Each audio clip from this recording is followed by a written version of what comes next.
In the initial scene, we see a waste vehicle passing through the roads of a rural area, with two specialists holding tight its sides.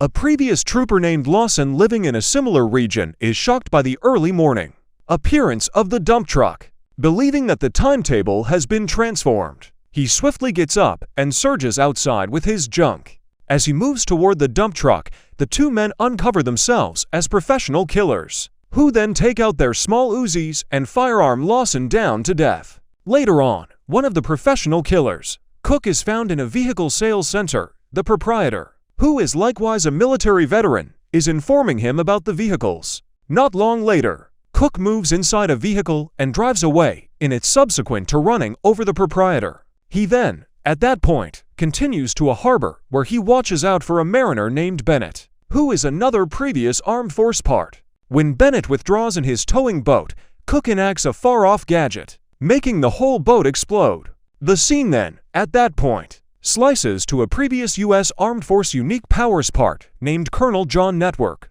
who lives in the mountains of upstate California with his young little girl, Jenny. Subsequent to go in through the day-to-day errands, the dad and girl are having their morning meal when they see a military helicopter drawing nearer. As the helicopter lands, significant General Franklin Kirby ventures out and arranges his two troopers to get the region.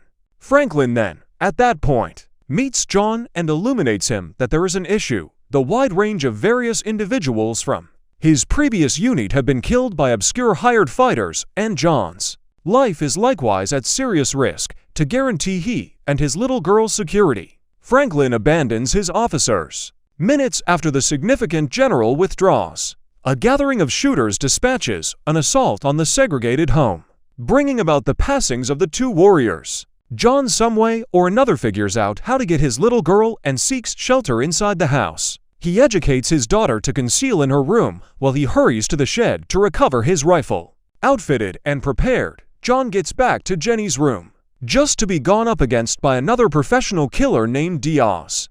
Diaz illuminates him that his kin have removed Jenny, and that John should help out them, assuming he wishes to see her alive. John, in any case, will not go along and shoots Diaz on his head prior to chasing after different aggressors. He surges outside, just to find that his Jeep has been debilitated.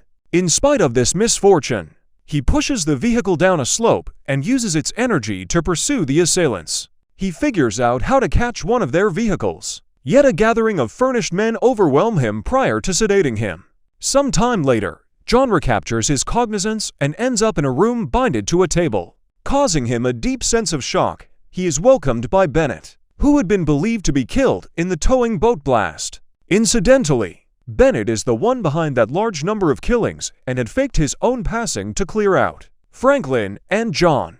Bennett guarantees that he is doing this for vengeance, since John released him from the military for killing the regular citizens. Before long, they are moved toward by a previous South American despot, Arias, who was ousted from power by John's group. Arias extorts John into killing the new president in his nation of origin of Val Verde, so he can ascend to drive once more. With his little girl's life on the line, John apparently consents to satisfy the interest. A short time later, John is accompanied to the air terminal where he meets Henriquez. This hired fighter will be going with him all through his main goal. After loading onto the plane, John demands an airline steward to get him a pad and a cover. Immediately jumping all over the right chance, he quickly kills Henriquez and positions his body so that maybe he is sleeping.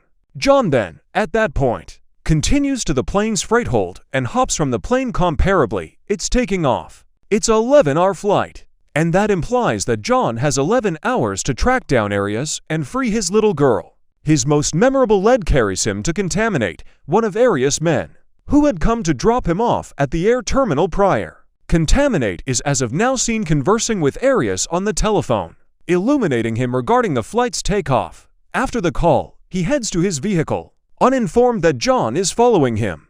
In the parking area, John powers the help of an off-the-clock airline steward named Cindy, and teaches her to follow Tarnish's vehicle. Not long after, they show up at a shopping center, where John trusts in Cindy about his circumstance and solicitations for her assistance. He asks her to move toward Contaminate and allure him with the goal that he can remove data about Arias' whereabouts.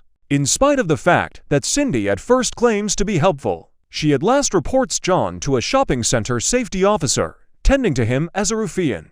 The gatekeeper then, at that point, calls for reinforcement, and a gathering of watchmen stand up to him. Subsequently, an actual quarrel results between them. Amidst the confusion, Tarnish sees John and hurries to a payphone to illuminate his chief.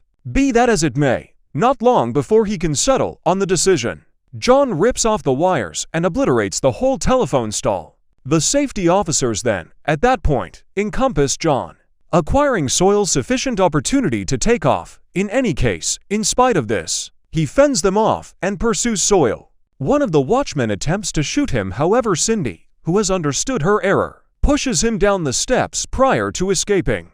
In the following scene, John seeks after Soil to the parking garage, where Cindy additionally goes along with him. Then, at that point, an extended vehicle pursuit results. During this, Cindy, who is totally bewildered by what's going on, shoots a torrent of inquiries. Yet John remains exclusively centered around driving. The pursuit in the long run closes when Soil's vehicle flips over, while the other two accident in a shaft. John then, at that point, strolls over to Soil and recovers an in-room key from his pocket. He holds him over a precarious precipice, requesting data on Jenny's whereabouts. Contaminate attempts to arrange, proposing to take him to Cook, who knows it all. Be that as it may, John is now mindful of Tarnish's arranged gathering with Cook at the inn, so he drops him off the bluff to his demise. Following this, John and Cindy advance toward the assigned inn. Then again, Arias and Bennett drive Jenny to an estate situated on a confidential island. They secure the young lady in a room prior to leaving. Later on, Arias asks about the excess time until John's plane terrains and whether they ought to expect any difficulty. Accordingly, Bennett consoles him, expressing that there are still more than 2 hours left and that John won't make any such stride that will put his little girl's life in danger. While heading to the inn, John at last uncovers the whole experience to Cindy, likewise showing her Jenny's image. He tells her that he should find his girl before Arias and Bennett figure out that he didn't do their work. In the wake of driving for some time, the pair show up at the inn. They utilize the key and go into the assigned room. They then begin looking around, wanting to track down any signs. A brief time later, Cook shows up at the inn and thumps on their entryway. In a fast activity, John turns on the shower and trains Cindy to imagine as though she was living it up with Tarnish. She then, at that point, removes her overcoat and answers the entryway, presenting herself as Soil's date. When Cook ventures inside the room, John assaults him from behind. A furious fight follows between the two in-number folks. Amidst this, Cook uncovers that he's a previous Green Beret and takes steps to kill him. However, John seems, by all accounts, to be unaffected by this disclosure. As they battle, he pushes Cook through the wall and they end up in the nearby room, frightening a couple. The battle ultimately reaches a conclusion when John skewers him on a table leg. Accordingly, Cook bites the dust before he can uncover Jenny's area. John and Cindy then head outside to explore Cook's vehicle. They before long go over a fuel receipt with the location for a confidential plane shelter. Immediately, they take Cook's vehicle and drive toward the overhang. Upon their appearance, John understands that it is a similar spot where he woke subsequent to getting sedated. He penetrates the office through the rooftop and finds a whole situation of Arias agitator. Fighters participated in weapons carrying. He conceals himself from the laborers and figures out how to slip into the control room. Subsequent to crippling one of the specialists there, he opens the window, permitting Cindy to enter through it. After glancing around, they find a guide and sort out an island on the seaside locale where Jenny is being held. Prior to going to the island, John first and foremost comes by an excess store, breaks into it and outfits himself with military weaponry, including guns, explosives, and a rocket launcher. Cindy takes that multitude of weapons to the vehicle, yet John is captured by the police before he can join her. Seeing this, Cindy follows the police van and utilizes the rocket launcher to liberate him from the police imprisonment. After this, the two drive towards the close-by marina, where they load up a seaplane and set out for the island. In the meantime, at the island manor, Jenny astutely makes an endeavor to escape from the room. John and Cindy land simply off the shoreline of the island the next morning. Simultaneously, the plane grounds in Valverde and Henriquez's dead face is uncovered. John teaches Cindy to continue to attempt to contact the significant general, while he sheets a dinghy prior to cruising towards the shore. He then, at that point, wears up his fight suit, outfits himself with every one of the weapons, and advances toward the manor. He sets up various delayed bombs all through the island base prior to moving further. In the midst of this, he additionally kills a portion of Arias troopers on his way. At the Valverde Air Terminal, Arias thugs sit tight for the appearance of John and Henriquez. In a little while, they see a dead body being done on a cot. The men really take a look at the dead body's face and discover that it is Henriquez. This prompts the men to call Arias and illuminate him about the equivalent. After hearing this news, the eager for power despot orders Bennett to kill the young lady. Be that as it may, as Bennett propels toward Jenny's room, John sets off the bombs, detonating the tents and little hovels encompassing the manor. Sooner or later, Bennett some way or another goes into Jenny's room, just to see that the young lady has quite recently evaded, inciting him to pursue her. Meanwhile, John keeps on killing the swarms of area soldiers utilizing the rocket launcher, rifles and explosives while advancing toward the estate. At a certain point, he snatches an automatic weapon and brings down various foes. In the long run, John enters the estate where he is faced by a furnished Arias. Inevitably of gunfight, John at last figures out how to kill him with a shotgun.